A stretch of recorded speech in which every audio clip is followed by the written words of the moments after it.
Ya está hecha la conexión. Bueno, el doctor Arroyo está con nosotros. Hola Jorge, muy buenas tardes. Daniel Palacio te habla. ¿Qué tal, Daniel? Un gusto en escucharte. Bueno, les estaba contando de tu historia como exdirector de terapia intensiva del Hospital Central a los oyentes y estamos en un momento donde después de los anuncios del presidente de ayer, la palabra de un especialista creo que es más que necesaria. Y vamos con la primera pregunta. ¿Es necesaria esta medida que se tomó de aislamiento para poder combatir la pandemia? No solamente que es necesaria, sino que tendría que haberse tomado antes.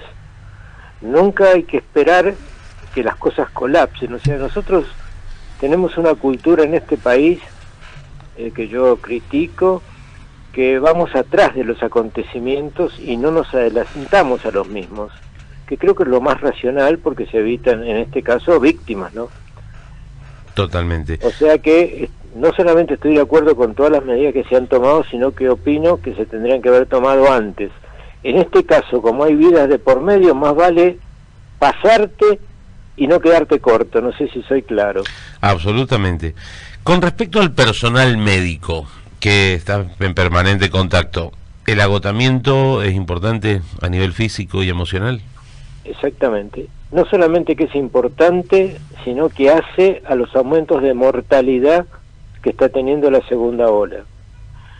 O sea, si bien la segunda ola aparentemente hay más virulencia del virus y puede haber más contagios, el aumento de la mortalidad yo creo que está en relación con la sobrecarga del personal y porque ¿qué soluciones da habitualmente los gobiernos en general?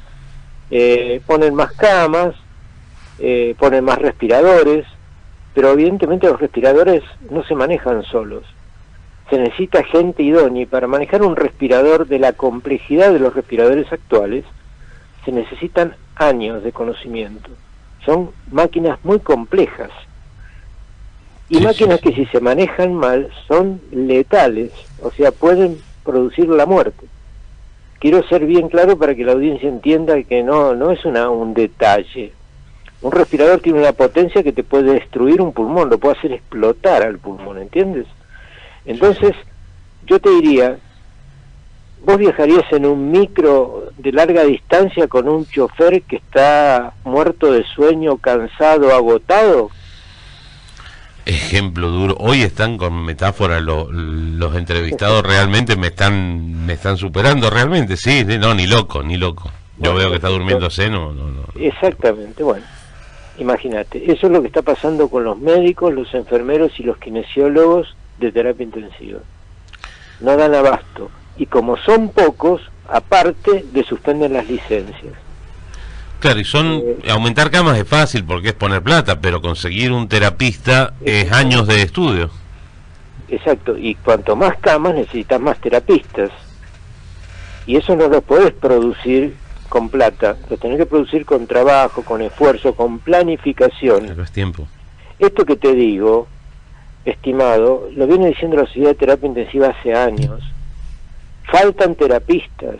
Hace años que ahora se puso bien en evidencia, pero faltan terapistas. ¿Y por qué faltan terapistas? Bueno, porque la terapia es una especialidad que yo amo. 10 años fui jefe y fui terapista prácticamente desde que me recibí, cuando terminé la residencia, pero no es una especialidad para todos. Y es una especialidad que tiene una enfermedad propia, que es el burnout. O sea, la enfermedad del quemado, porque es un estrés continuo, porque vos estás en terapia y un tipo lo salvás, se mejora después de días de esfuerzo y te traen otro peor, y ese mejora y te traen otro peor, o sea, no parás nunca. Entonces, sumale a eso, pocas horas de descanso, entonces los médicos jóvenes dicen, ¿para qué me voy a meter en terapia? Por otra parte, y es muy importante que la gente lo conozca, un terapista no gana mucho más que un médico de guardia común, de un médico clínico que es una guardia, y el estrés es muchísimo mayor. Entonces, es una cuestión de ley de mercado, ¿viste? Sí. Somos pocos, los terapistas, somos muy necesarios porque ahora somos vitales. La ley de mercado que te dice, cuando no hay tomate... La oferta y demanda. Claro, exacto, aumenta el precio de los tomates, ¿no es cierto? En invierno Sí. Bueno, tendría que aumentar los sueldos de los terapistas en esta situación, ¿sí o no? Una cuestión así de simple. De lo contrario, cada vez va a haber menos y cada vez son más necesarios. Porque Sí, ahora sí. está la pandemia, pero cuando no está la pandemia están los accidentes de tránsito, que es otra de las situaciones terribles que vive la terapia intensiva. Sí. ¿Comprende? Sí, perfectamente. Entonces, contestando tu pregunta, porque me fui un poco por las ramas y No, vos no, pero cortame, tranquilo, ¿viste? que estuvo Porque es un tema espectacular. que a mí me apasiona, entonces por ahí me voy. Los terapistas son pocos, están agotados, por lo tanto tienen malos rendimientos. Eso aumenta la mortalidad porque en terapia no hay margen. Bueno, te podés equivocar como en otras especialidades que tenés tiempo de ir a tu casa, leer el caso, después ves qué le pasa al paciente, no anda bien, le cambiás la medicación. Acá, si te equivocás, en 1 hora se murió, ¿entendés? Sí, no hay margen de error prácticamente. No hay margen de error y en tipos que están agotados. A ver, explícame cómo lo solucionamos. Hay una solución, obviamente. Hay 2 soluciones. Una solución es pagarle mejor a los terapistas para que haya más terapistas y la segunda es cuidarnos para que haya menos pacientes. Exactamente. Y otra consulta, las vacunas que se han discutido tanto, ¿son efectivas? O sea, a criterio mío sí, pero me gustaría que lo dijeras como profesional. Perfecto. Las vacunas. Las vacunas, junto con la anestesia, el lavado de manos, o sea, la asepsia, los antibióticos, te diría que son los mayores avances que ha tenido la medicina en toda su evolución. Sí. Las vacunas han logrado hacer desaparecer enfermedades. Y hay enfermedades que uno no tiene en consideración porque existen las vacunas, por ejemplo el tétano. Prácticamente yo en mi carrera, vi un solo caso de tétanos. ¿Por qué? Porque existe la vacuna antitetánica. Exacto. Entonces uno no lee por ahí como que no le da importancia a esas cosas. La viruela desapareció, no existe más la viruela.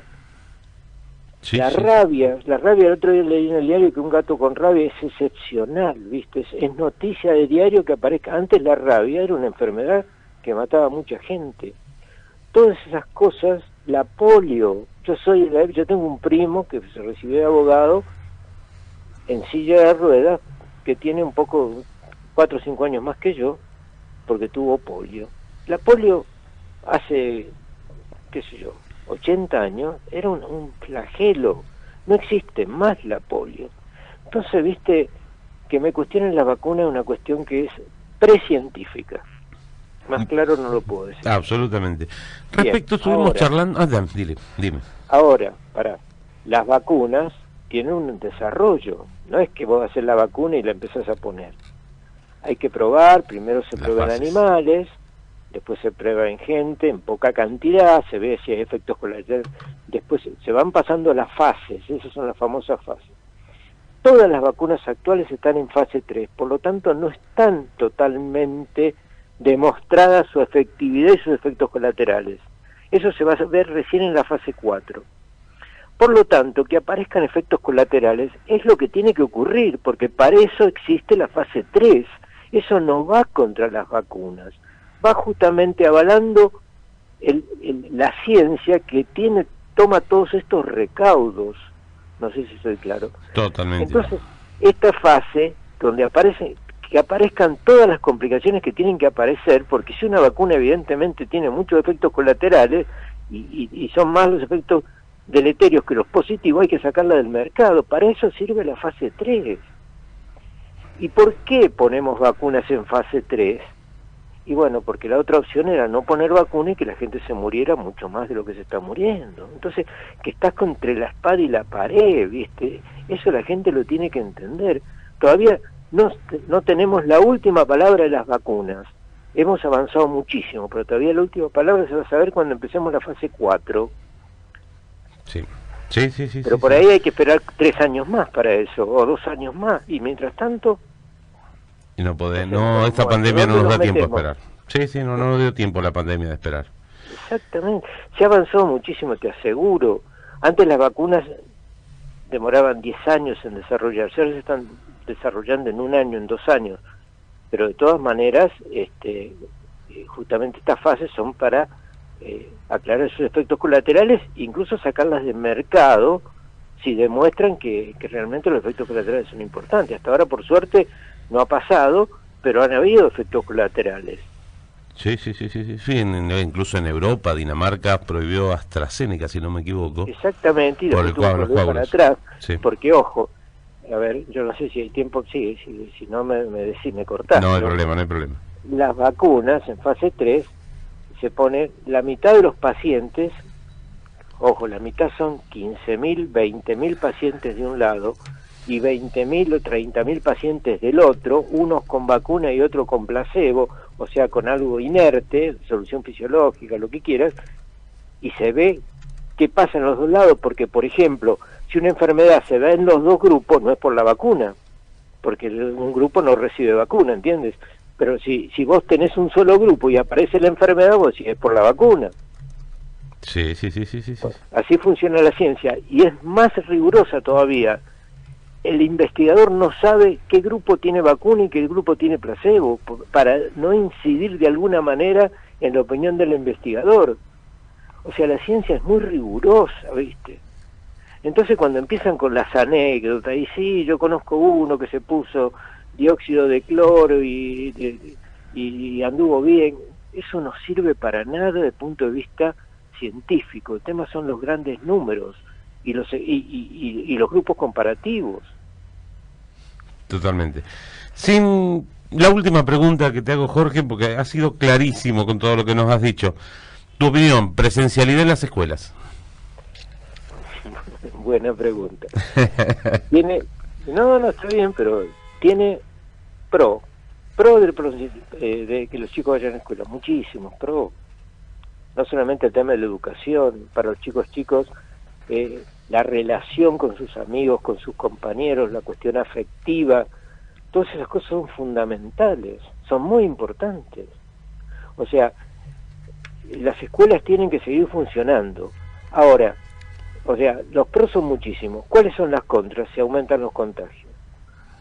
Y bueno, ahí la cosa se pone difícil, porque como vos sabes, los chicos prácticamente no tienen síntomas, o sea que es difícil saber si están enfermos o no están enfermos, pero contagian. Sí. Entonces un chico se agarra algo en la escuela, nadie se entera que está enfermo, en la familia tampoco, y contagia al abuelo, y el abuelo termina en terapia intensiva con un respirador y por ahí se muere, ¿entiendes? Y el chico nunca se enteró, desde el punto de vista sintomático, de que estuvo enfermo. Entonces es un riesgo alto este. Entonces hay que evaluar ambas situaciones. Yo creo que hay que mantener las escuelas hasta el último momento, pero cuando entra, como pasa ahora, un pico de esta magnitud, fíjate que hasta los defensores de las escuelas, sí, que era un grupo, viste, políticamente identificado, ahora han vuelto para atrás. Eso es otro tema que la audiencia creo que tiene que tener claro. No mezclar el partidismo, porque no es política, la política abarca todo. No mezclar el partidismo con la vida y la muerte de las personas. No mezclar el partidismo para ganar votos o para ganar adeptos a cambio o a costa de la salud de la población. Creo que eso es una actitud egoísta y mediocre. Y ahora justamente, y con esto si querés termino, sí, hay que ver la grandeza de los dirigentes. Y la grandeza de los dirigentes implica de poner posiciones personales, intereses personales en pro de la comunidad. Para eso son dirigentes. Sí, no, totalmente de acuerdo. Jorge, dos preguntas cortitas de los oyentes. De lo que quieras. Le puedes preguntar al doctor si hay algún ejercicio puntual para mejorar la capacidad torácica luego de haber sufrido COVID. Bueno, el COVID produce lo que se llama astenia, o sea, pérdida de fuerza, de ganas, decaimiento. Y entonces de alguna manera eso se manifiesta con cansancio y eso uno por ahí lo relaciona con falta de función respiratoria. En realidad la forma científica de saber que uno tiene un déficit de la función respiratoria es hacerse un estudio que se llama espirometría. Entonces si uno se hace ese estudio y tiene un déficit muscular para la función, para el trabajo respiratorio, perfecto, hay ejercicios kinesiológicos para mejorar la función respiratoria. Bien. Pero primero hay que hacerse esa espirometría, porque por ahí es la sensación de que te falta el aire o que estás agotado y vos deducís que es por falta de respiratorio, entonces querés ejercicio respiratorio. En la ciencia habitualmente lo que se trata es primero de comprobar con métodos objetivos la realidad de la enfermedad o del síntoma y después tratarlo, y no por una cuestión subjetiva, me parece que, yo creo que, conozco a uno que, y todas esas cosas. Sí, sí, sí, perfectamente. La última pregunta, que esto es más para una lección de historia, me parece. ¿En qué fase se comenzó a aplicar la vacuna antipoliomielítica? Soy sobreviviente de ella, gracias. Juana de Capital también. Yo creo que en la fase 3, pero Fase honestamente... No, no hay problema, Jorge. Era más pregunta histórica esa. Creo que fue en la fase 3. Bueno, Jorge, muchísimas gracias. Jorge, muchísimas gracias por el tiempo, que tengo que ir a la tanda, ya se me va acabando el tiempo. Estamos en contacto y le cuento a la audiencia que Jorge también es colega, porque conduce un programa de salud que es espectacular. Jorge, muchísimas gracias por tu tiempo. Y un saludo grande a la audiencia. Gracias, que estés muy bien. Lo único que les digo a la audiencia, cuídense, por favor, cuídense. Ay, muchas gracias, Jorge. Adiós. Adiós. El doctor Jorge Arroyo estuvo con nosotros dándonos una magistral charla de las medidas y la salud.